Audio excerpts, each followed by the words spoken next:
শ্রেণীর লোকজনকে প্রশিক্ষণের নাম দিয়ে জড়ো করা হয় এবং 300-400 লোক ছিল বলে আমাদের কাছে তথ্য রয়েছে।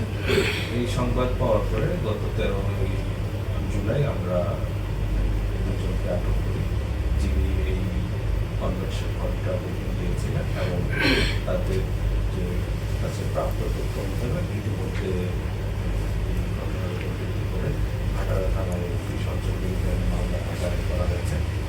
উক্ত ঘটনায় ইতিমধ্যে 28 জনকে গ্রেপ্তার করা হয়েছে। আমরা খুব গুরুত্বপূর্ণ তদন্ত করে এসেছি, এখানে যারা সংগত হয়েছিলেন তাদের কি উদ্দেশ্য ছিল এবং এখানে ভিন্ন কোনো পরিকল্পনা ছিল কিনা, এইসব খুঁটিনাটি দিক আমরা বিশ্লেষণ করে দিয়েছি। জাফরিনকে গতকাল কোথা থেকে আপনারা গ্রেপ্তার করেছেন এবং রিমান্ড চাওয়া হবে কিনা প্রাথমিক জিজ্ঞাসাবাদে সে কি কি স্বীকার করেছে, এর সাথে তার সংশ্লিষ্টতা কতটুকু ছিল? গতকাল আমরা সুমাইয়া জাফরিন নামক এক নারীকে এই ঘটনায় সংশ্লিষ্টতার অভিযোগে হেফাজতে নিয়েছি এবং তাকে ইতিমধ্যে আদালতে প্রেরণ করা হয়েছে।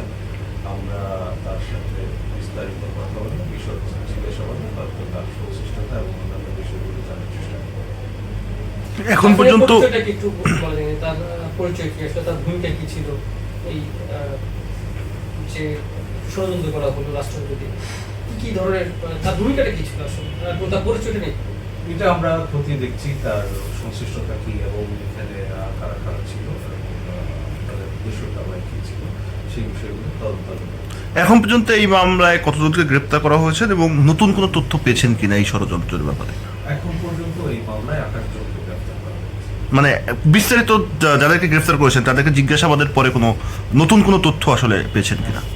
জি, আমরা অবশ্যই চেষ্টা করছি এখানে কোনো রাষ্ট্রবিরোধী কোনো ষড়যন্ত্র বা নাশকতার কোনো কিছু ছিল কিনা এবং আমাদের কাছে যে গোয়েন্দা তথ্য রয়েছে সেইটার ভিত্তিতে আমরা কাজ করছি এবং ইতিমধ্যে যারা গ্রেফতার হয়েছে তাদের কাছে প্রাপ্ত জবানবন্দি এবং প্রাপ্ত তথ্য এগুলো ধরে আমরা তদন্ত কার্যক্রমটা এগিয়ে নিচ্ছি।